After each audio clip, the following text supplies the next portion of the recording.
Well, look, it's a brutal and politically damaging thing to say that the problems in aged care are of government's own making, all governments. Governments are good at calling inquiries, indeed royal commissions. We've had one into aged care only 2 years ago. The answers are there. Hundreds of aged Australians have died in aged care as a result of coronavirus. But the Aged Care Royal Commission found that neither the Commonwealth Department of Health nor the aged care regulator had any specific plan for the aged care sector. All governments mouth cliches about dignity in old age, but government has been told that every residential aged care facility, to be accredited, is expected to have infection controls in place. But the Royal Commission found that across the aged care sector, there have been failures in clinical care and infection control, which failures have, of course, resulted in hundreds of deaths.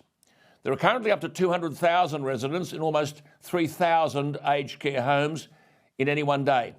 These residents are supported by over 1 million immediate family members.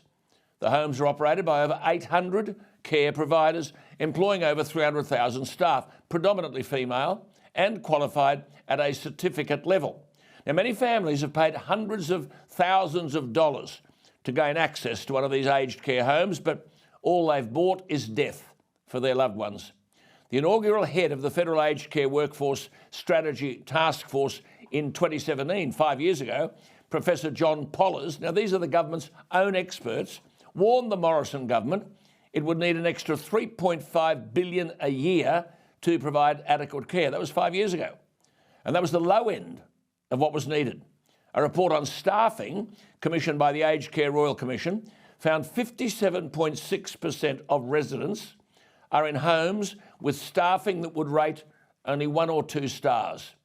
And the report said existing restrictions in relation to aged care had, quote, tragic, irreparable and lasting effects which must be immediately addressed, unquote. The advocacy group Aged Care Crisis said frighteningly in 2020, quote, aged care residents in nursing homes have been raped, robbed, bathed in kerosene, attacked by rodents, suffered injuries or deaths from other residents, burnt to death, strangled, cooked, melted, sedated to death, over-medicated or choked to death, unquote. This is the scandal of aged care. The government has a report from the Royal Commission, 148 recommendations. The government said it would offer a comprehensive response. We've had nothing except promises and now a change of government. The Royal Commission found that half the elderly people living in nursing homes had dementia. Yet, quote, we're deeply concerned that so many aged care providers don't seem to have the skills and the capacity required to care adequately for people living with dementia, unquote. Surely it's no surprise that the sector is in crisis. The entry-level pay for an aged care worker is $21.09 an hour, lower than for a supermarket shelf stacker. Indeed, workers in aged care are being paid $15 an hour less than an equivalent carer in the disability sector. The Royal Commission found that more than 44 seniors a day, over 16,000 a year, died waiting for their home care package designed to help older Australians stay in their home. But the average waiting time for an in-home care is 14 months. Well, Jason Waller is the CEO of IntelliCare, whose mission statement says we innovate to solve the hard problems facing people at risk and those who care about them so they may enjoy life longer.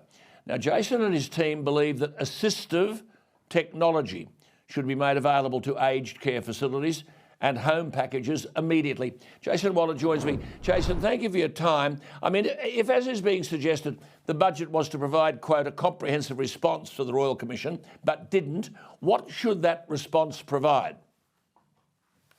It should provide, as I said, assistive technology further upstream that's focused on preventing problems and trigger events and identifying deterioration so people don't end up with residential aged care as their destination. Residential aged care should be a safety net, not the final place. We help people stay in their own home and age in place.